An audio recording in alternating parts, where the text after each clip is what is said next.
Netcasts you love. From people you trust. This is Twit. Our news director, Mike Elgan, is here. Now, Mike, I had to suffer through the robotic lawnmower. Yes. So we said it was your turn to modify your home for our benefit. Yes. And speaking of raw poo, this is another half-baked product. It's called the Chamberlain MyQ Garage. It's a smartphone-controlled garage door opener. It has two basic components here. This is the device that goes above your garage door opener. It'll pretty much open any garage door opener after 1993. This actually uses the infrared here, and you have to line this up in the right direction, but there's a mount. This goes upside down in your garage. And so it's, in effect, it's like a remote to your garage door. With benefits. So this goes on the garage door itself. This has a motion sensor. It knows on the front orientation. Of it? Anywhere on the garage door. So when the garage door is closed, it's in this orientation. When you open it up, it goes up like that, and it knows that it's open. So it'll show on your smartphone that it's open or so if closed. you're one of those people that panics because you think you left the garage door open, right, you can check. You can. That's exactly right. Now, this is $129. And again, it works universally for almost all garage door openers that have been manufactured after 1993. The app will show you if the garage door is open or closed, and you just look at it, and there it is. And you can also get alerts via email or push notification if your garage door stays open for too long. Oh, so that's kind of nice. Or if it opens when you're not home, will it tell you? You can set it up to notify you. That's good. So like somebody goes in your house. Right. Now, you see this light on the top there. That will flash and it'll make a beeping noise so that whoever's in the garage will be notified that it's going to open or close. So that's a pretty good thing. Neat. It takes about 15, 20 minutes to install, about 15 minutes for the iOS app, probably 20, 25 minutes for the Android app. The iOS app is much better on this thing. The Android app was much more difficult to install. It took a lot more troubleshooting. The instructions weren't very good. In fact, the instructions were flat out wrong for the Android version. So it seemed like a sort of an afterthought to build the Android support. Those are the only two platforms it supports, iOS and Android. And it's got an interesting method for connecting. You actually first connect via Bluetooth, and then it uses Wi-Fi to send the connectivity information to the device. Then you match it up with a garage door opener using a different colored light, and instructions tell you all that stuff. It's not complicated. It's pretty complicated. Yeah. You know, but you're essentially interfacing with an old school style of device, right? Garage door openers are not exactly the Internet of Things ready for the most part. And so that's one of the reasons that it's kind of complicated. Now, this is an okay product. I'm a little spoiler here. I'm not going to recommend it simply for a number of reasons. One of which is that there are superior alternatives. For example, a product called GoGoGate is much more powerful, flexible. It's easier to use.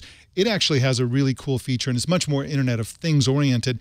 In order to sort of pair it or connect it with the opener, you actually put your phone flat on the device, and it does it automatically, which is a much better way to do it. It also doesn't control the garage door opener itself. It controls the controller that people have mounted inside their garage. So I think that's a much more rational way to do it. Rather than directly controlling the device, you're controlling the controller. It's easier to mount. You don't need a ladder, for example. You can just stand there and add it.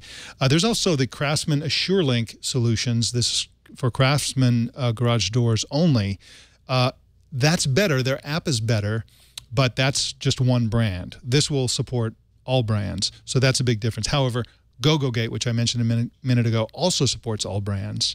And you can do multiple garages and also gates with the single app. You can have multiple people using an unlimited number of apps. So really, this is a home automation solution in a way. It is, and this is kind of this was for most of its history. This has been around since I guess November. So.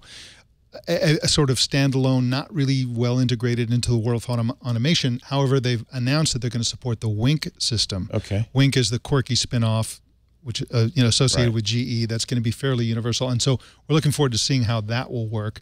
Again, it's not a great product though. It's got kind of a clunky interfaces, and more to the point, it's the wrong solution to the problem. So first of all, what does it do? It opens your garage door. Okay, the little thing that comes with your garage door opener. That also opens my garage door. Yeah, it's super convenient. You sort of and put it on there's a the home link visor. standard that even your car can, in fact, the button built into my car will open my garage door. Exactly. So that problem, opening your garage, already been solved. Has already been solved. Okay. In fact, that's basically what a garage door opener does. Exactly. Okay. That's right.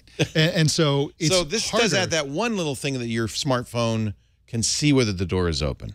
It will show you whether it's open or not. So the right solution to that is not this product. The right solution is like a drop cam or a webcam that will show you not only whether the garage door is open or closed, who's in the garage, what's in the garage, is there an animal underneath the garage. I mean, it's so much better to just install a motion detecting webcam of some kind.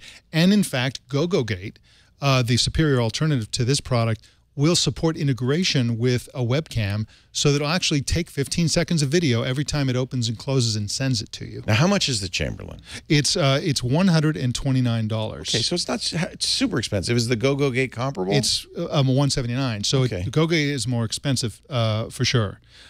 So what I'd like to see in a product like this, at the very least, is automatic open. So, I want to be able to tell it, when I drive up, open. It doesn't do that. It doesn't do that. It should do that. It should do that. Here I come. At least the GoGoGate has a kind of a cool interface, which you shake the phone and it opens a garage.